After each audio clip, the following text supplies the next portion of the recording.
Hola, ¿qué tal? Muy buenas tardes. El día de hoy, como cada 15 días, en estos lunes en Radio Bioemocional, estamos presentando el segundo capítulo de este gran programa que acabo de iniciar con mi compañera Emma. Emma, ¿cómo estás? Hola, muy bien, muy buenas tardes a todos y todas, bienvenidos. Aquí estamos de nueva cuenta para hablarles un poquito de la historia que no se cuenta. Exacto. Bienvenidos a la historia que no se cuenta.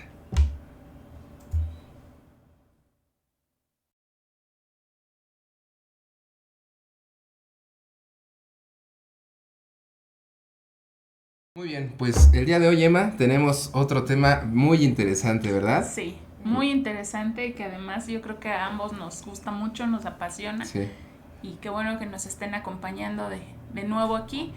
Les recordamos que su participación es sí, importante. por favor. Si tienen preguntas, si pueden contestar también las que nosotros vayamos haciendo a lo largo del programa, Así pues es. bueno, eh, estamos atentos aquí. Pues vamos a iniciar, Emma. El día Vamos de a hoy iniciar. tenemos un tema que es México prehispánico, entre paréntesis, ¿no? Más bien Sí, en signos en de signos de interrogación, ¿no? O interrogación, sea, sí.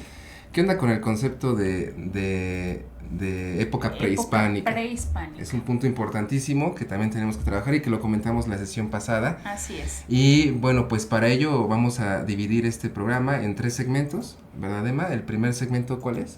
El primer segmento es tratar de conceptualizar o de Exacto, ver de dónde viene el concepto de época prehispánica. exacto.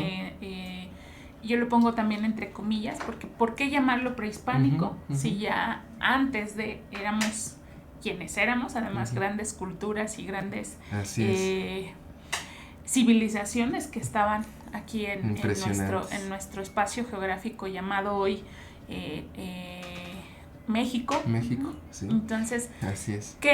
¿por qué? ¿Por ¿No? qué, verdad? ¿Por qué vamos a hablar sobre eso? Y el segundo segmento vamos a hablar ya sobre las cosmovisiones de los pueblos indígenas, ¿no? ¿Cuáles son Así estas es, diferentes visiones? También hablaremos un poquito sobre lo que significa el concepto cosmovisión y terminaremos con pues los indígenas actualmente. actualmente, Ahora, efectivamente. ¿cómo viven ahora estos pueblos Así es, que fueron eh, vejados, ¿no? Que han sido invisibilizados durante mucho tiempo a sobre partir todo, de la conquista? efectivamente. Entonces vamos a hablar sobre eso. Así es. Creemos que es un tema muy importante porque es necesario reivindicar justamente a estos pueblos, justo por la situación que mencionábamos de vejación Importante. y de invisibilización que han tenido durante más de 500 años. Mostrar, ¿no? Mostrar toda esa visión también de los indígenas que, como decías anteriormente, ha sido relegada de la historia, de los libros de historia, hasta hace muy Así es. poco, que los propios indígenas fue que ellos exigieron ser incluidos, ¿no? Como parte Así de esta es. historia de México, porque en ocasiones pues eran discriminados, humillados y pues ya veremos, ¿no? Lo que pasó en la década de los 90 que va a ser importantísimo Exactamente. para que los pueblos indígenas empiecen a tener voz, ¿no? Voz y voto Voz y ya voto.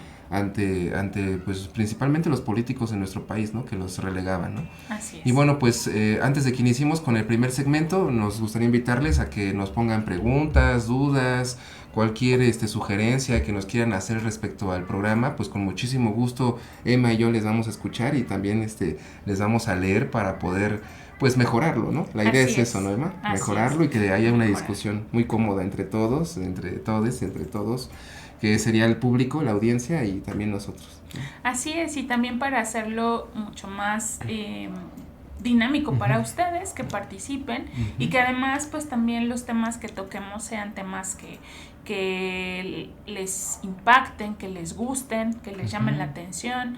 Si Así bien es. ahorita vamos a empezar haciéndolo en un orden cronológico, como nos marca la historia, también podemos saltar, ¿no?, de algún Sí, tema a claro. otro, dependiendo también de lo que ustedes Sí. estén interesados en conocer sobre esta historia que no se cuenta. Así es. Y sobre todo relacionarlo con el presente. Creo que eso es lo Así más es. importante de la Sí, historia, sí. que analicemos el pasado a través del presente, ¿no? Entonces será muy importante para poder entender el porqué. Pues vamos a iniciar, Emma, entonces el primer segmento que sería conceptualizando el concepto, ahí les va a aparecer ahorita, conceptualizando, que sería sobre el México prehispánico. Para empezar, habría que discutir un poquito eso sobre época prehispánica. ¿A qué le llamamos eso? Normalmente en la escuela, ¿a qué se le llama? No sé si quieres empezar tú, Emma. Así es. Habíamos hablado en el otro capítulo acerca de una historia que es la historia oficial, ¿no? Que es la historia que nos marca justamente a partir de Occidente cómo se conceptualiza o cómo se periodiza incluso una etapa histórica. Entonces esta etapa histórica está considerada desde Occidente, no, desde los españoles, pues como la historia antes de España, es decir, antes de que España llegara a nuestro continente. Así es. Pero siempre ha sido como lo que decíamos, invisibilizando a los pueblos que había, ¿no?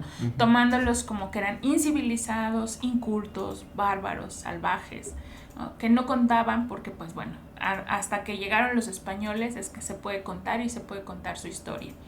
Entonces, a partir de ese momento, esta historia ha sido periodizada también, ¿no? Y bueno, se les ha llamado como horizontes culturales y se les ha periodizado en 3 grandes periodos, ¿no? Que la historia oficial nos habla de eso.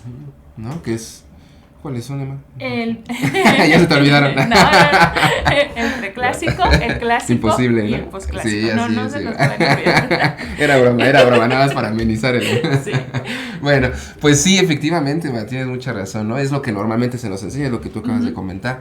Pero también tendríamos que ver un poquito sobre por qué época prehispánica, ¿no? Hablemos principalmente que el concepto prehispánico, ahí tenemos que desglosarlo o tratar de analizarlo un poquito para entender el por qué o qué significa, porque normalmente es prehispánico, pero pues, ¿qué significa prehispánico? ¿Qué significa, por ejemplo, el prefijo pre, ¿no? O hispánico, ¿a qué hará referencia, ¿no? Para empezar hay que recordar, hay que trasladarnos hasta hace muchísimos siglos, en la época romana, cuando los romanos se expanden por toda Europa y llegan a lo que hoy conocemos como España, ¿no? A esa zona se le conocía desde la época romana como Hispania, con H, así como se escucha, Hispania. Entonces todos los habitantes de esa península, hoy llamada de hecho también península ibérica, o península hispánica, pues ahí se le llamó así a esta zona. Y es cuando posteriormente, cuando llegan los españoles acá, pues se le va a denominar así época prehispánica como la época antes de los españoles, como casi dando a entender que entonces los pueblos indígenas no tuvieron una gran repercusión en estas tierras, ¿no? Hasta que llegan los españoles, ¿no? Entonces por eso se llama época prehispánica y no llamarla de alguna otra forma, ¿no? Eso también es un problema dentro de la historiografía, porque pues se ha enseñado así, ¿no? Durante mucho tiempo, época prehispánica, pero pues hay que analizarlo más, ¿no? Los chicos a lo mejor desde pequeños pues ya nacen con eso, ¿no? No, sí, la época prehispánica, la época de los pueblos indígenas, donde todo era maravilloso hasta que llegan los españoles y todo se echa a perder, ¿no? Así es. Pero entonces ahí también sería importante que nosotros nos cuestionemos, las historiadoras, los historiadores, los estudiantes también, las personas aficionadas a la historia o cualquier persona que le interese este tema, pues también reflexionar un poco, ¿no? Creo que eso es una parte importante de la historia, el llevar a la reflexión, el cuestionar todo lo que se nos ha enseñado. Es de suma importancia y no dar por hecho todo lo que nos dicen, ¿no? Hay que reinventarnos constantemente, y la historia también constantemente se va reinventando, se va complejizando con los nuevos descubrimientos, con los nuevos investigaciones, que por ejemplo ahora ya hay algunas propuestas de ya no llamar a este periodo época prehispánica. Así es, ¿no? Y que incluso, por ejemplo, una de las propuestas que se hace es llamarlo historia de la antigua Mesoamérica, ¿no? Y que es todavía mucho más enfocada en la visión que tienen los pueblos originarios y en la visión de reivindicar a estos pueblos y de que, bueno, sepamos que la historia de estos pueblos existía mucho antes de que llegaran los españoles.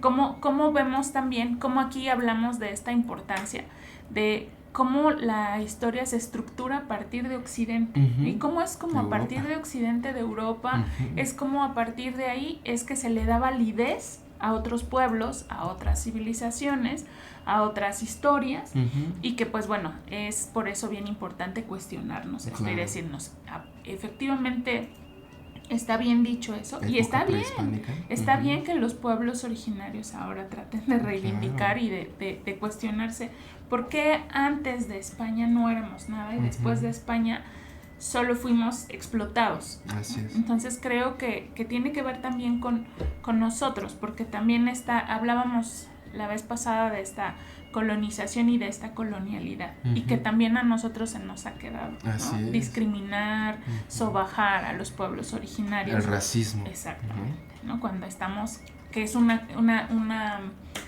herencia, de este proceso. Entonces creo que por eso tenemos que empezar a cuestionarnos desde este concepto, ¿no? Desde que comienza nuestra historia, desde por qué, a partir de que llega España a este continente, es que nosotros pues tenemos que voltear a ver a estos pueblos. Entonces pues eso se me hace muy importante, y creo que pues bueno,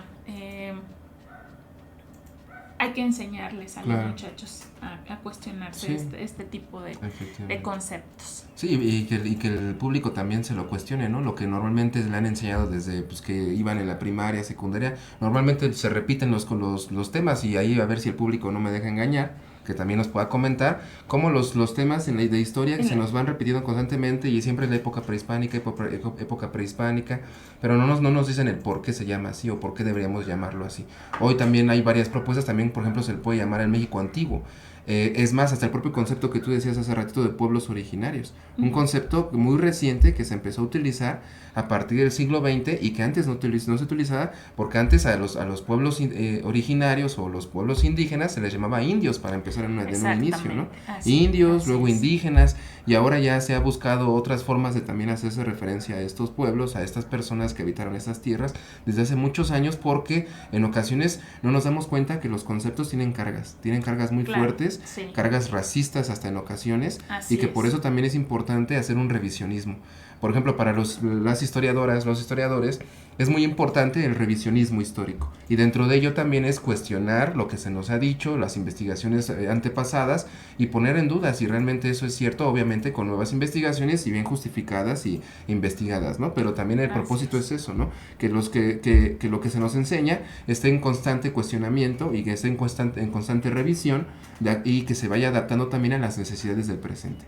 Así es, y entonces, y también por ejemplo a la voz, lo que decíamos también en el capítulo pasado, la voz de los oprimidos, ¿no? Los pueblos originarios siempre han sido oprimidos, siempre han sido vejados, y ahora es momento de escucharlos y de incluso validar lo que ellos piden, y una de las cosas que piden es el hecho de que no se les llame ya indígenas, o mucho indios, menos indios, por supuesto, sino que se les llame pueblos originarios, porque esto rompe precisamente con todo el estigma que se tiene detrás de la palabra indio. Exacto. ¿No? Y que nosotros incluso ahora ocupamos con esa carga, ¿no? Con esa connotación de como decir, ay, no seas indio.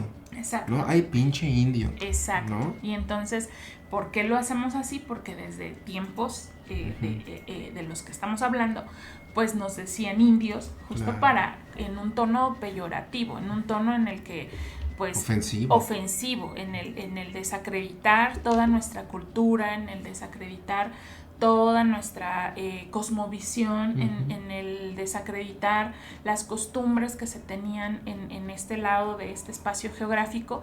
Y entonces los españoles hacen eso, y por eso comienzan a llamarnos indios, indígenas, ¿no? Incluso la palabra indígena de alguna manera está según justificada, porque también, no me dejarás mentir, ¿no? En el latín es indio, que es proveniente, ¿no? O originario de algún espacio. Pero ellos comenzaron a decir indígenas a otras con otra connotación, despectivamente, con el de pues tú eres una cultura, bueno, más bien una cultura de inferioridad, ¿no? Eres inferior a nosotros. Para empezar, vamos a ver más adelante eso, porque para empezar ni siquiera sabían si eran humanos o no, ¿no? Exacto. ¿Son ¿no? humanos o qué son? O ¿O qué son animales que están son, bajo las ¿no? manos del demonio? Entonces hay que salvar a estos animalitos. Sí, así ¿no? es, ¿no? Y Entonces por es un eso es punto que importante. se da todo esto. Pero también es esto, es lo que decíamos, esta visión ahora de los vencidos Sí. que hay que cambiar. Exacto. Y que precisamente también hay por qué cuestionarnos el hecho de por qué prehispánico, por qué indígenas, por qué ya no llamarles así cuando ellos ya están pidiendo que se les denomine de otro modo, porque justamente vamos a ver a lo largo de de esta hora cómo, ¿no? Cómo se ha ido rompiendo con ese No sé llamarlo estigma. exacto, ¿no? Con ese estigma, yo sí lo llamaría como estigma que se tiene con estos pueblos originarios. Así es. Pues entonces ya nada más para terminar este segmento, sería importante entonces decir que el concepto de México prehispánico o de época prehispánica, hay que recordar que significa antes, hispánico, antes de los españoles, o sea, haciendo referencia que antes de los españoles estas tierras no eran nada, llegan los españoles y estas tierras se vuelven algo. Y por lo tanto, implícitamente se termina relegando a esta gran diversidad cultural que habitaba en estas tierras y que no era México. También eso hay que aclarar. Estamos en una etapa, en una etapa de la historia de la humanidad en la cual estas tierras no existían ni siquiera el país México ni la República Mexicana. Existía un territorio muy extenso que podríamos llamar lo que hoy es México y que estaba infestado de una gran diversidad de culturas indígenas desde el sur de nuestro país o lo que hoy conocemos como México, el centro y el norte, y cada cultura tenía algo diferente. Y eso es lo que nos lleva al siguiente segmento, ¿no? Sí. ¿Cuáles serán, no, estas cosmovisiones?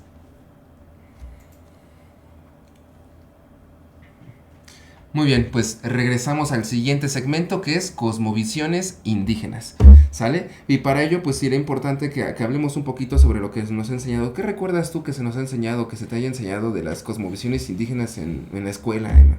Pues mira, aparte de que, bueno, a nosotros nos enseñaron todavía mucho más, ahora se acorta mucho, ¿estarás de acuerdo conmigo? Que la cuestión curricular ha cortado muchísimo cuando se habla de estas culturas mesoamericanas. Y que además eso, se habla de estas culturas mesoamericanas como de gran importancia, pero ¿qué pasa con las culturas del norte? ¿No? Claro. ¿Qué pasa con las culturas del centro? Claro. Que también son muy importantes y que también marcaron todo un hito en toda esta cuestión de la cultura. Aportaciones culturales. De aportaciones culturales, arquitectónicas, bueno, de astronomía, religiosas, infinidad de conocimiento que tenían, ¿no?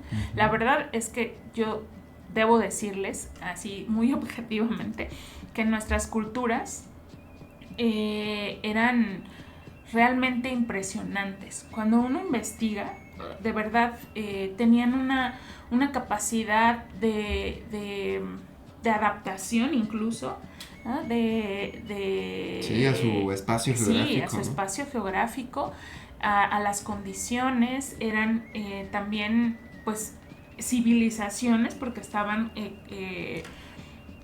occidentalmente, como se dice, una civilización, pues estaban organizadas, ¿no? Muy puntualmente, y creo que no hay nada que decir que no tenían, ¿no? La misma validez o la misma valía. Eso y esta embarradita que nos dan de pues que se dedicaban a la agricultura, ¿no? Que el maíz y estas cositas, estos destellos que nos van dando de ellas, pero que pues bueno, que son mucho humanos. más, ¿no? Que hacían sacrificios, ¿no? Y que por eso eran bárbaros. Entonces, bueno, que ahí podríamos hablar también de otras cosas, ¿no? De qué es barbarie en realidad. Entonces vamos a esto es lo que yo sé, ¿no? Lo que así que aprendí en la escuela, que aprendí en la primaria, que aprendí en la secundaria, que pues bueno, nos heredaron construcciones arquitectónicas muy importantes, pero bueno, cuando entró a la licenciatura me doy cuenta de que hay mucho más allá. Sí, son muchas culturas, ¿no? Y que cada cultura tiene pues una visión del mundo distinta. Y ahí entra el concepto de cosmovisión, ¿no? Por eso este segmento, cosmovisiones. cosmovisión. ¿Qué significa la palabra cosmovisión? Pues de manera muy sencilla, por decirlo así, podría ser una visión del universo, una visión propia que se tiene del universo, que se construye a través de pues cuestionamientos, reflexiones que se hicieron nuestros antepasados en determinado momento, y esto parte pues principalmente del sedentarismo, cuando las primeras civilizaciones sedentarias tienen pues también esa necesidad, que también ya desde antes, ¿no? Desde las culturas, desde los pueblos o los grupos tribales, ya había esta necesidad de cuestionarse, pues, ¿qué estaban haciendo aquí? ¿Cuál es el sentido de su existencia? ¿Qué estoy haciendo en este mundo? ¿Qué hago aquí pisando este lugar? Y que posteriormente, cuando las culturas se vuelven sedentarias, pues aumenta todavía, o tienen más facilidad, o hay un mayor, más bien hay más tiempo, tienen más tiempo estas culturas, porque ya tienen el alimento, pues digamos, resguardado, preparado para nada más tomarlo, ya no como antes los nómadas, por ejemplo, Emma, que pues tenías que estar todos tus días pues cazando, recolectando, que bueno, podían dedicarse a otras actividades, pero que el conseguir alimento desgastaba y quitaba mucho tiempo. Y que las culturas sedentarias, una vez que se establecen en un lugar determinado, les va a dar esa ventaja de poder empezar a dedicarse a otras actividades distintas y no necesariamente a conseguir el alimento básico, ¿no? Y entre ellas, pues por ejemplo, surge la filosofía, ¿no? Surge la religión, esta necesidad de cuestionarse, ¿qué hago aquí? Entonces la cosmovisión sería eso, a grandes rasgos, una visión del universo que se tiene, que se construye, y que obviamente cada persona o cada grupo cultural tiene una diferente visión del mundo, del universo, ¿no? Y lo vamos a ver, y que cuando llegan los españoles, como tú comentabas hace ratito, van a rechazar, van a dejar de lado, van a delegar estas otras, ya hasta se me cae el micrófono, de la emoción, pero van a dejar a un lado todas estas visiones y se van a quedar con las que les convengan. Claro. Y es que, por ejemplo, aquí, cuando lo vamos a ver más adelante, los pueblos indígenas pues van a ser catalogados como seres monstruosos, como demonios, y a sus dioses igual, y solamente algunos dioses que les conviene van a ser retomados, otros no, van a ser modificados, que ya lo hablaremos a lo mejor después cuando hablemos del proceso de conquista,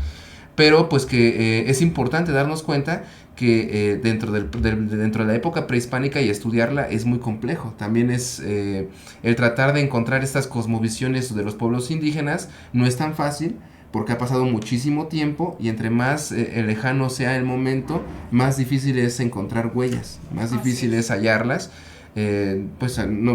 Informarnos sobre lo que pasó ayer es más fácil ahora con las redes sociales, los medios de comunicación, pero pues imagínate poder tratar de saber qué hicieron los pueblos indígenas antes de la llegada de los españoles, hace 500 años, pues es muy complejo, pero a pesar de ello hay muchos investigadores del pasado, desde arqueólogos, antropólogos, historiadores, entre otros que buscan, que son tan creativos que tratan de encontrar diferentes formas de acercarse a estas cosmovisiones y que sí nos han permitido acercarnos, ¿no? Desde, por ejemplo, conocer la misma arquitectura, que la arquitectura nos habla de la cosmovisión indígena, ¿no? La misma religión, ni se diga la religión, creo que es lo más importante. La religión es, no sé qué piensas tú, Emma, pero la religión es clave en la visión que tienen los pueblos indígenas. Y vamos a ver también que es complejo, porque cada pueblo indígena tiene diferentes deidades. Y esto parte también, por ejemplo, de los conceptos que después se van a crear para poder dividir esta época que tú decías ya, por ejemplo, de preclásico, clásico y posclásico, y las áreas culturales o los horizontes culturales que sería Mesoamérica, ¿no? También esas regiones culturales como Mesoamérica, Aridoamérica y Oasis América, que a lo mejor el público lo recuerda mucho, ¿no? Sobre todo Mesoamérica. Los pueblos mesoamericanos, claro. ¿No? Todo lo que me enseñaron. Pero que hay diferencias entre cada una de estas regiones y que, fíjate, algo muy, muy a la vez como curioso, como un dato curioso. Este concepto de Mesoamérica fue promovido o elaborado principalmente por un antropólogo alemán, Paul Kirchhoff, que llega en la década de los 40 a nuestro país. Y que eso también nos habla del poco interés de los mexicanos y mexicanas por estas culturas, por nuestra historia, y cómo los extranjeros llegan, tienen más interés y más intriga.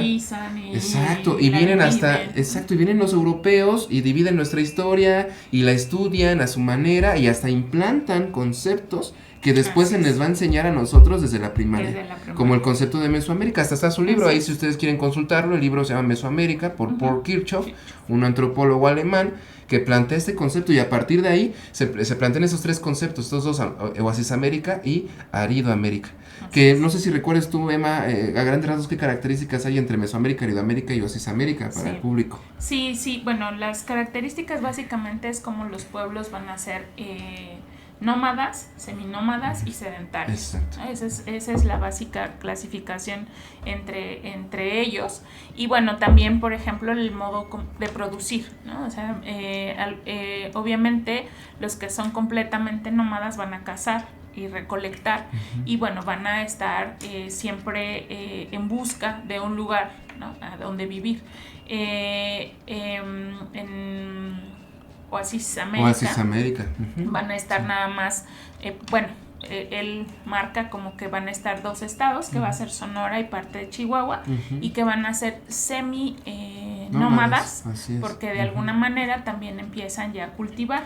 Incipientemente. Exactamente, ¿no? Pero los que precisamente por eso hay tanta carga hacia Mesoamérica es porque van a ser completamente sedentarios, y porque, bueno, la base va a ser justamente la agricultura, ¿no? Y no solo eso, sino la domesticación, ¿no?, de el Teocintle, que va a ser Teocintle, que va a ser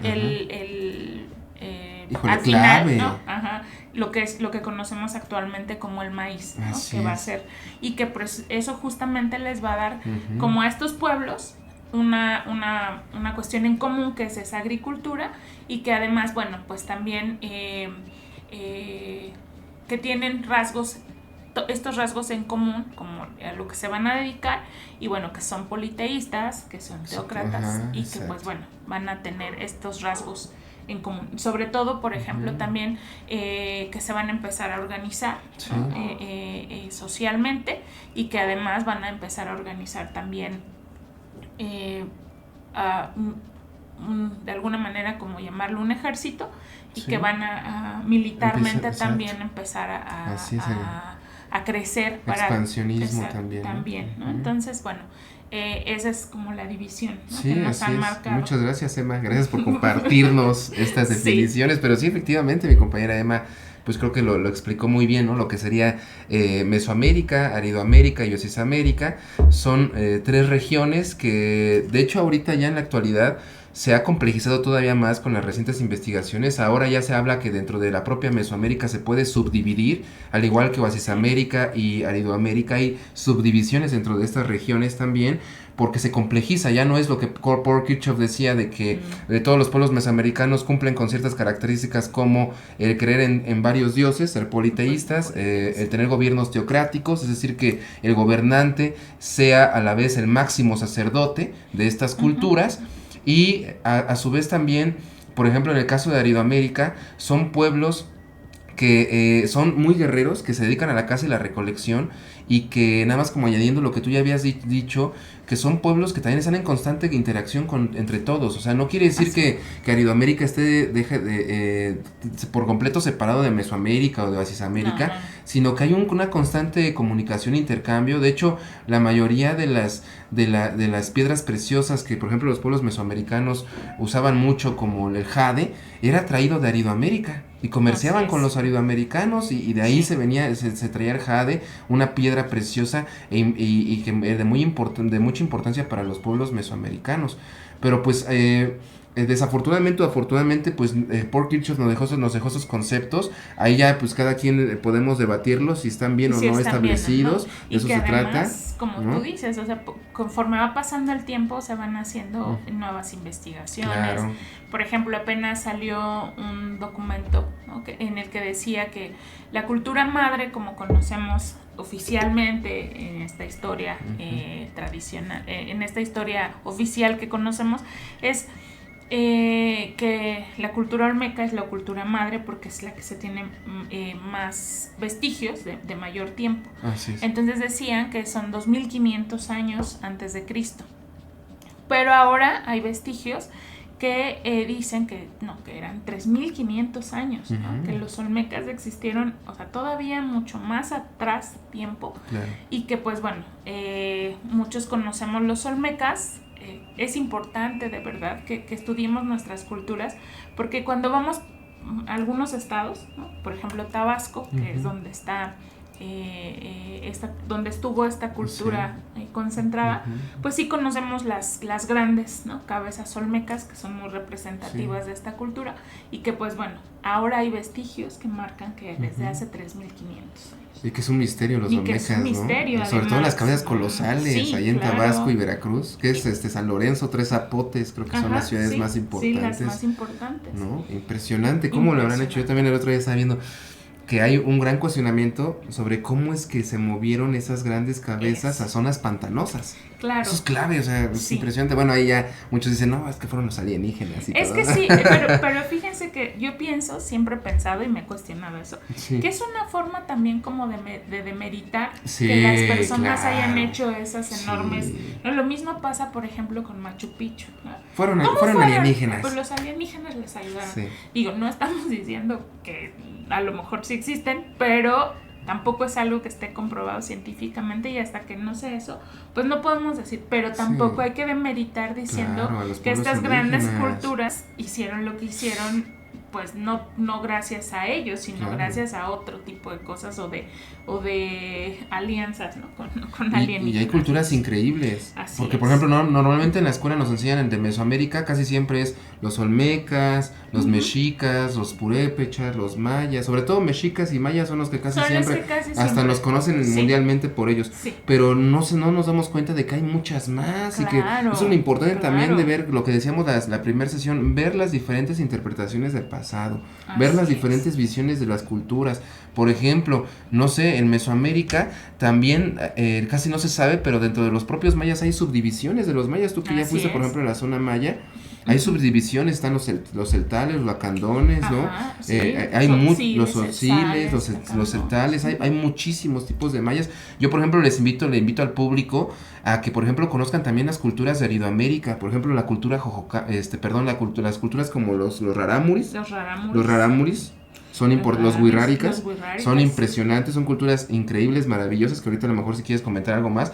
Y de Oasis América, por ejemplo, la cultura Jojocam o la cultura Mogollón, que son, si ustedes investigan sobre esas culturas, que casi no son tan conocidas, son hermosas, son impresionantes. Claro. Por ejemplo, la cultura Mogollón o Jojocam construían sus ciudades en cerros, o sea, busquen imágenes ustedes ahí si pueden, público, y van a ver lo impresionante de esas culturas, y que todavía existen estos restos arqueológicos y que podemos visitarles, pero que normalmente siempre vamos a lo más importante, mexicas, mayas, y dejamos de lado toda esta diversidad cultural que también enriquece al país muchísimo, Emma, ¿no? Y que lo siguen, porque además imagínense, somos un país con una diversidad cultural tremenda y que no conocemos. Nosotros vivimos aquí y no la conocemos, lo que decía Iván hace un rato, ¿no? Hay gente del extranjero que paga cantidades, ¿no? Apenas leía que llevaron una exposición de los mexicas a Japón, y la gente en Japón salieron a la venta los boletos y en menos de un día se vendieron. Aquí el Museo de Antropología está y la gente a veces ni lo conoce. Yo tengo estudiantes, Iván, que les digo, oigan, ¿no han ido a Teotihuacán? No. O sea, ¿en serio? Sí, hay personas, tienen 12 ni el años templo y no han ido a mayor, Teotihuacán. ¿qué crees que ni el templo Exactamente, mayor? Entonces eso nos habla de esta falta de interés en estas culturas. Y bueno, también, por ejemplo, lo que decíamos, el denominar los pueblos originarios, por ejemplo, ellos dicen que es una forma también de poderlos llamar como realmente se denominan ellos. Entonces, los wixárikas, que son los que comúnmente la gente conoce como huicholes. Así es. Que, bueno, huicholes a ellos... ¿Cómo los pueden identificar? Porque luego normalmente están aquí en la ciudad y luego uno ni sabe. Están en la ciudad. Son esta cultura que maneja mucho la Shakira, ¿no? Que hace y que tiene Las hermosas pulseras. Las hermosas pulseras, ¿no? Collares. Uno de los animales más importantes para ellos, por ejemplo, es el venado, ¿no? La cosmovisión que tienen sobre la creación del mundo a partir del venado es hermosa. Y su relación con el peyote. Sí, su relación con el peyote. Wirikuta, ¿no? Una zona que hasta hace poco hubo un conflicto muy fuerte, ¿no? Muy por fuerte las mineras. con Calderón, por las mineras. Hubo incluso hasta conciertos hacían muchos artistas en defensa de Wirikuta, y que bueno, es importante que lo sepamos, y que no se les dice huicholes, se les dice huirráricas. Huicholes les decían los españoles porque no podían hasta en eso nos referimos a los indígenas como nos han heredado y no como ellos realmente quieren que se les llame, ¿verdad? Que se les llame. Entonces ellos piden que no se les diga huicholes, que son huirráricas. Los españoles así les denominaban de manera despectiva, pero además porque no podían pronunciar. Me recuerda, por ejemplo, como los rarámuris, que ellos se le hacen llamar lloremes, ¿no? Y que pues también... No, son Ay, se me acaba de ir el nombre. De esta cultura que actualmente el gobierno de la Cuarta Transformación en teoría se supone que trató de apoyarles, regresándoles su río, los yaquis. Los yaquis. También, impresionante de Aridoamérica. Sí. Y una cultura guerrera. Bueno, no, es que de verdad, si uno se pone a investigar cada una de nuestras culturas, nosotros aún nos perviven 68 de las cientos de culturas. Imagínate cuántas culturas no hay, cuántas no han desaparecido. Y van desapareciendo. Qué decepción. Sí, la verdad. Es triste, porque imagínate cuántas visiones del mundo, ¿no? Así es. Pareciera que quieren acabar con todas las visiones y homogenizar o hacer que toda la gente solamente piense de alguna manera en específico. Eso, ¿no? pareciera, ¿no? Y que no respetan y no validan, ¿no? Estas otras visiones que son también igual de importantes y de maravillosas, porque en serio, o sea, tienen una manera de describir la creación del mundo, hermosa, la creación del poética. Agua, del sol. A mí se me hace muy poética la mayoría de sus visiones. La mayoría. ¿no? Nosotros tenemos ahí un montón de cuentos, ¿no? que tuvimos oportunidad de adquirir, ¿no? De los huirráricas, de los rarámuris. Hay un grupo que se llama Bandula que hace canciones a partir de estas leyendas de varios, sobre todo los rarámuris y sobre todo de los pueblos nahuas de Morelos.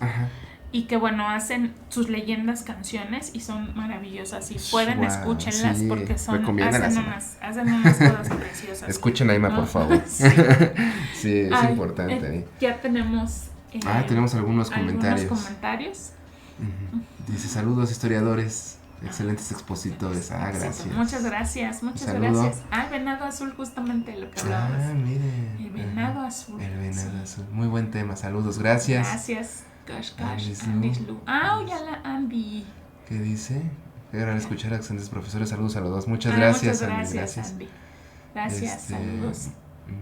No, pues, Museo La Venta en Tabasco. En Tabasco. Claro, lo que decíamos sobre los olmecas, ¿no? Mátate. Gracias. Matetaraba. Gracias. Hermoso Chihuahua. Wow. Gracias por la aportación. Eso es lo rico, eso es lo bonito de aprender, porque aquí venimos a aprender de todos, ¿eh? Nosotros somos uno más también, ¿eh? Sí, hay que aprender de todos. Todo el tiempo estamos aprendiendo también.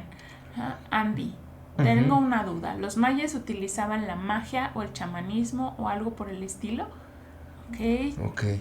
Pues sí, el chamanismo, ¿no? Esos son culturas que practican el chamanismo, que me gustaría aquí agregar que como parte de la cosmovisión de estos pueblos indígenas o más bien estos pueblos originarios, como hoy actualmente ya se les está llamando, es que son culturas muy relacionadas con su medio ambiente, con la naturaleza. Tampoco podemos romantizar esta época, porque tampoco podemos decir que son humanos que no dañan al medio ambiente o que no dañan a la tierra. Eso tampoco podemos romantizarlo. Hay que también aclarar que el mismo hecho de la existencia humana contamina, la misma respiración humana, nuestra huella ecológica, o sea, desde el simple hecho de la existencia humana, ¿no?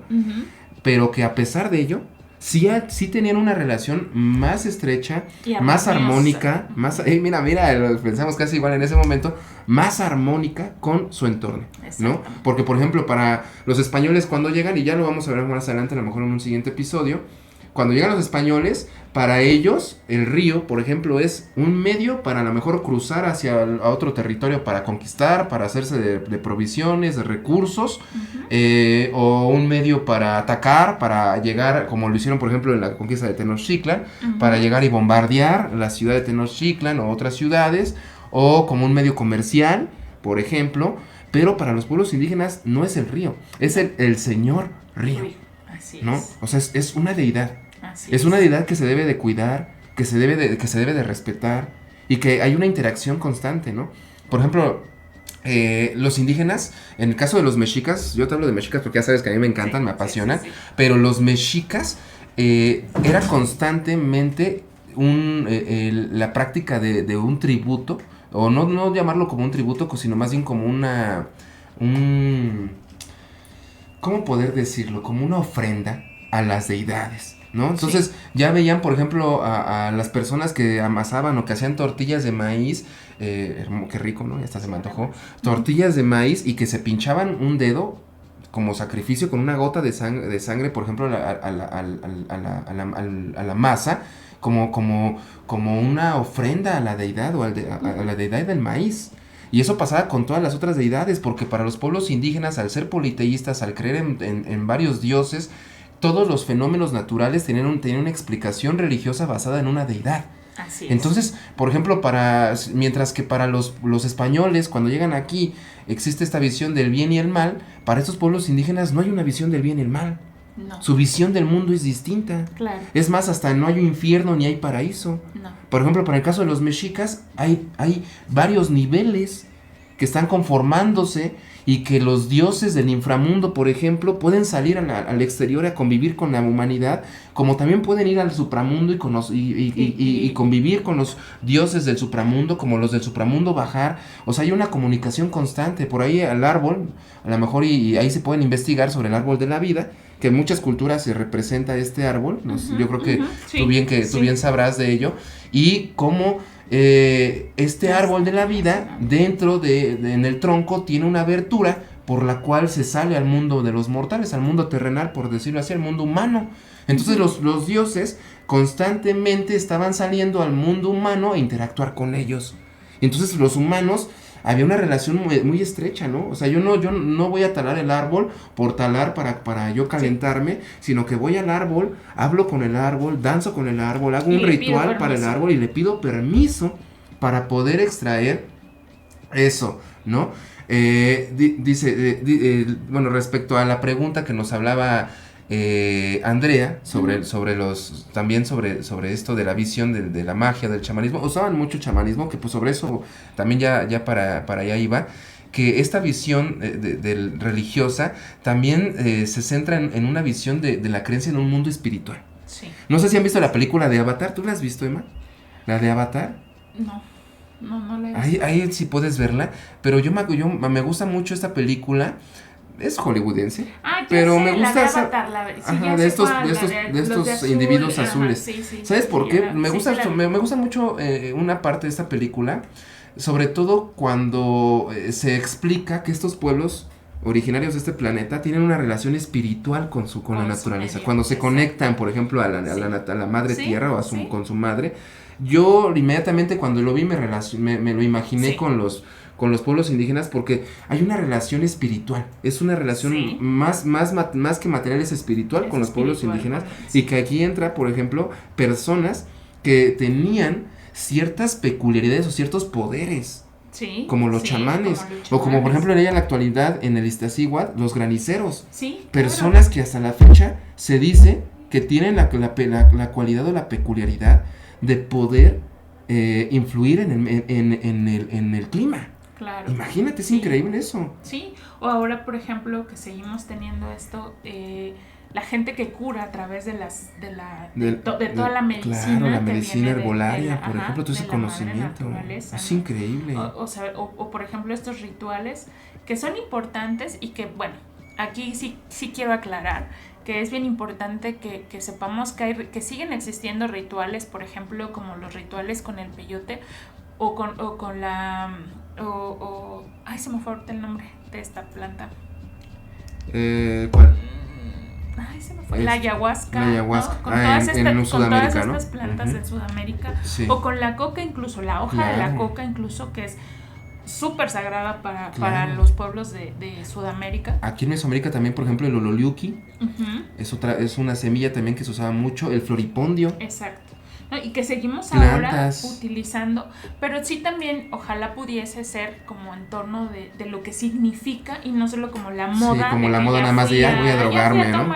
Sí, sí, sí. ¿No? O sea, no, sino como el real Sí, significado es un ritual que tiene. sagrado. Un ritual De y preparación como también de espiritual. exactamente, como de esta espiritualidad que significa para los pueblos. Sí, en esta armonía que se tiene, ¿no? con ellos, que incluso es de venerar. Claro. ¿no?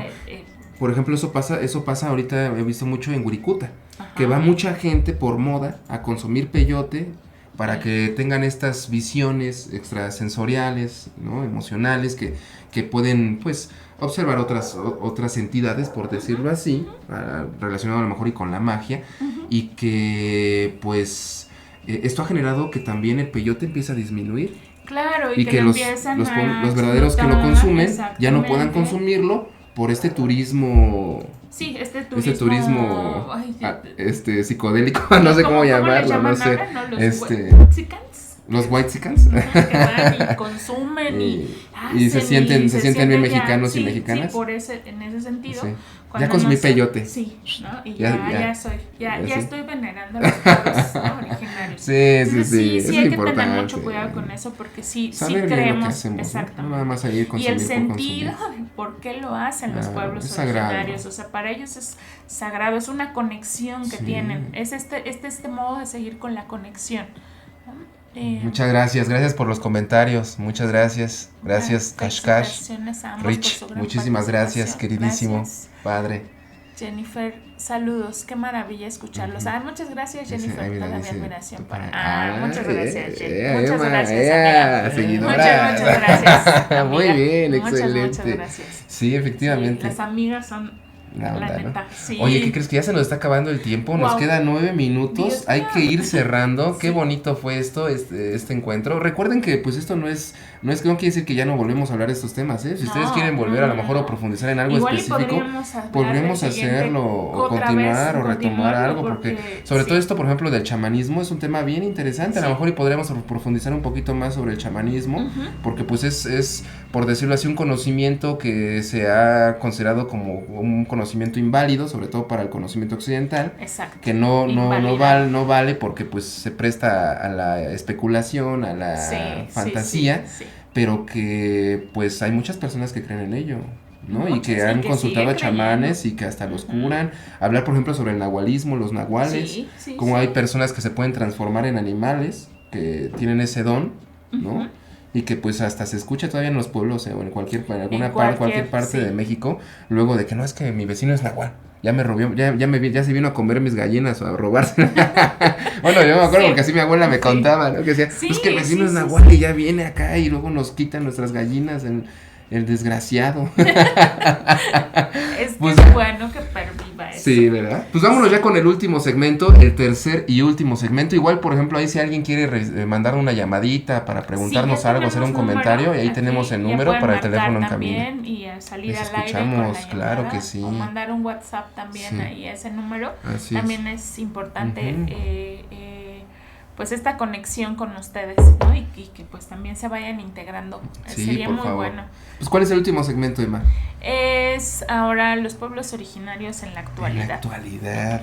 Ya para terminar, nos quedan casi 8 minutos para cerrar el programa. Sí. Pero ¿Entramos con el tercer tema? Entramos con el tercer tema. Bien, pues ya. Ahí está el tercer tema, los indígenas en la actualidad. También es importante, como lo decíamos al inicio de la sesión, que siempre relacionemos el pasado con el presente. No tiene sentido si vemos el pasado sin relacionar el presente. Y hoy en la actualidad, pues los indígenas han hecho una gran lucha. Si hoy en la actualidad los indígenas tienen ese reconocimiento, es por ellos mismos. No es por el gobierno, no son por las autoridades, las personas, los mestizos, los extranjeros, no. Es por ellos mismos que han luchado, que han exigido, que se han abierto las puertas y a través de la sangre, desafortunadamente, ¿no? Sí, creo que los pueblos originarios se han acostumbrado tanto a vivir en resistencia que ellos mismos dicen, si ya nos han quitado todo, ya no tienen miedo de que les quiten más. No ¿no? tienen ya que nada que perder. Porque ya perdieron mucho en el camino, ya perdieron mucho durante todo este periodo, todos estos 500 años han perdido demasiado, entonces ahora luchar por sus derechos, porque se les nombre como deben ser nombrados, porque no se les tome nada más en cuenta en una constitución para tener votos, ¿no? Sino que se les tome en cuenta por la validez que tienen y por todo lo que aportan también a nuestra cultura y a nuestro país, ¿no? O sea, por ejemplo, hablabas tú que en México en particular, porque además este movimiento indígena es impresionante que no solo ha sido en México, sino que también, por ejemplo, en toda Latinoamérica ha habido un boom, ¿no? de estas luchas, de estas resistencias de los pueblos originarios, que a mí, bueno, me emociona muchísimo, porque es un tema que me emociona muchísimo. Hace vibrar, porque son las raíces. Porque es eso, y porque tú dices, wow, son los que tienen como los pies bien puestos en el piso y no se pierden con esta demagogia, no pierden con ya no tan fácil los convencen con discursos.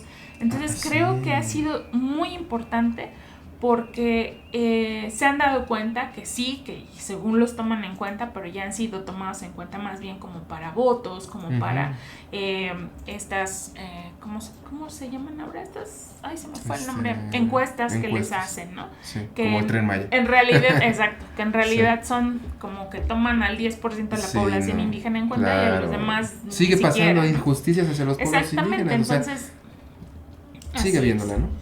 Pero en México creo que es importante hablar aquí, que en México fue justamente en los años 90, cuando lo que tú decías en un principio. Zapatistas, por ejemplo. ¿No? Cuando el movimiento del EZLN, el Ejército Zapatista de Liberación Nacional, comienza a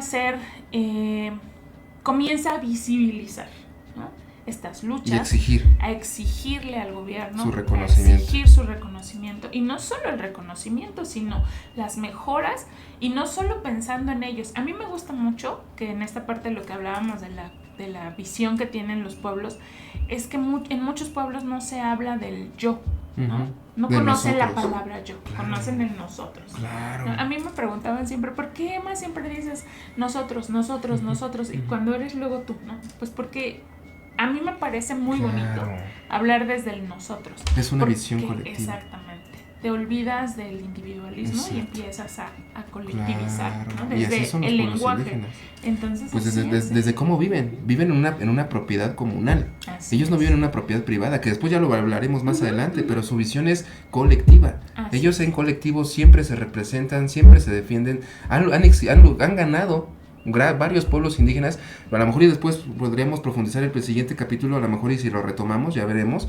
Pero sería importante también comentar que hoy en la actualidad hay muchos pueblos indígenas en varias partes de nuestro país que han hecho varias diferentes movilizaciones para defenderse del mismo narcotráfico, del mismo gobierno, y que han logrado su independencia y su autonomía. Uno de ellos serían los caracoles zapatistas, como la comunidad de Cherán, los purépechas cheranís, por ejemplo, en Tabasco, también en Veracruz, allá hay una comunidad indígena que ha creado hasta su propia moneda, los tomines, en Guerrero, o sea, yo es lo que yo luego les comento a mis alumnos, es que quien realmente nos está mostrando la pauta de cómo salvar al planeta son los indígenas. Así es. Entonces a esa hora o nunca, cuando tendríamos que volver a nuestros orígenes, hablando por ejemplo sobre las chinampas, qué tecnología, es algo increíble. Exacto. Los acueductos, ¿cómo es posible? No se inundaban. Exacto, ¿cómo es posible que estas tecnologías tan antiguas sigan teniendo efectos, sigan teniendo una utilidad en nuestro presente, que hasta ahora se vuelvan lugares turísticos como Xochimilco, ¿no? Pero que también no se les dé ese valor, ese reconocimiento a los pueblos indígenas, y que ahora en la actualidad hay muchos pueblos indígenas discriminados en las calles, personas indígenas que están pidiendo limosna, y que muchos son despreciados o excluidos, por ejemplo, de centros comerciales, como luego se ve mucho en las redes sociales, porque son indígenas, porque andan descalzos, o porque no cumplen con este estereotipo de una persona con dinero, o de una persona que puede comprar o acceder a ciertos beneficios económicos, y que pues es triste, es decepcionante, porque todavía sigue habiendo mucha impunidad, mucha exclusión hacia los pueblos, pero que también a su vez hay que agradecer porque ya no estamos como antes. Ha habido también un avance, una mejora, ya los pueblos también han exigido y han abierto puertas. Han abierto muchas puertas y tanto que ahora ya hay un poco más de reconocimiento. Sí, y no claro. olvidar, ya nada más para terminar, perdón, no olvidar que los pueblos indígenas todavía viven. Que cuando ustedes vayan a admirar algún resto arqueológico, algún centro ceremonial, no se olviden que los herederos de esas personas que construyeron eso aún están. Claro. Aún Eso. están aquí en nuestro presente. Eso. Es súper Y importante. que no podemos excluirlas, que son parte de nosotros. Y que, por ejemplo, muchos alardeamos, no, es que México, las grandes culturas. Sí, pero ves a un indígena y lo desprecias o lo Exacto, discriminas. O sigues hablando como, ay, es que no seas indio, ¿no? Exacto. Es que, ay, como haciendo, y fíjate la carga que tiene la palabra indio, como haciendo referencia a una persona ignorante. Exactamente. ¿No? Y que es algo fuerte y que tendríamos que desde ahorita empezar a cuestionar un poquito sobre lo que nos han enseñado y cómo nos representamos nosotros en el mundo. O cómo nosotros seguimos replicando todas esas. Claro. ¿No? Claro. Todas esas prácticas de discriminación, de raza, ¿no? De racismo, ¿no? Entonces, creo que yo también me quedaría con eso y espero también que el público pueda decirnos ¿qué piensan de esto? ¿No? ¿Qué piensan? ¿Cuál es su opinión? ¿Qué es lo que les... Y ¿Qué que les seamos bien honestos y decir cuántas veces yo he discriminado, ¿no? Cuántas veces yo me he escuchado discriminando o diciendo estas palabras. O uno hasta se autodiscrimina por esos estereotipos que uno va heredando, ¿no? Y que dice, no, es que... escucho a los chavos decir, es que soy moreno. Sí, claro. Oye, pues, ¿cómo? Claro, o sea, por supuesto que eres moreno. Claro, ¿no? Porque así somos. Yo le llamo color caguama. Yo le llamo color de la tierra. Mira, ahí ya nos quemamos. Bueno, sobre todo yo, Emma. Bueno, pero eso es importante, como empezar a reflexionar también en cómo nosotros nuestras prácticas, porque yo soy muy honesta, yo antes de estudiar historia y de saber todas estas cosas o estudiar sobre el buen vivir, pues sí, me reconozco también discriminando, no voy a decir que nunca en la vida he discriminado, ¿no? Claro. O sea, sí, y que dije la palabra india para denostar a alguien, claro, por supuesto alguna vez lo hice, pero a partir de que lo conoces y que lo sabes, nunca es tarde para cambiar. No nunca es tarde para cambiar. Sí, y si alguien quiere y tiene la voluntad, se puede hacer. Claro. Y creo que nosotros somos pues un ejemplo de ello y tendríamos que fomentarlo y hacerlo y tratar de cambiar ciertas prácticas, ¿no? Ciertas ideas. Y que para eso sirve justamente la historia. Pues vamos ya a cerrar el programa terminado del día de hoy. Muchas gracias. Gracias, Bobby, por todo el apoyo que nos brindas. Gracias también a Radio Bioemocional por la oportunidad que nos dan a Emma y a mí. Sí. Y pues nos vemos el próximo capítulo, Emma, dentro de 15 días. Vayamos, quiero decir que feliz día del historiador. Sí, hoy justamente es día del historiador. Feliz día a todos esos historiadores. Sí. Sobre todo creo que más en Sudamérica, pero también, pues acá también se festeja porque somos parte también, ¿no? De América Latina. Ya creo que en México es el 12 de septiembre. Sí. Todavía falta, pero pues también hay que festejar en qué momento.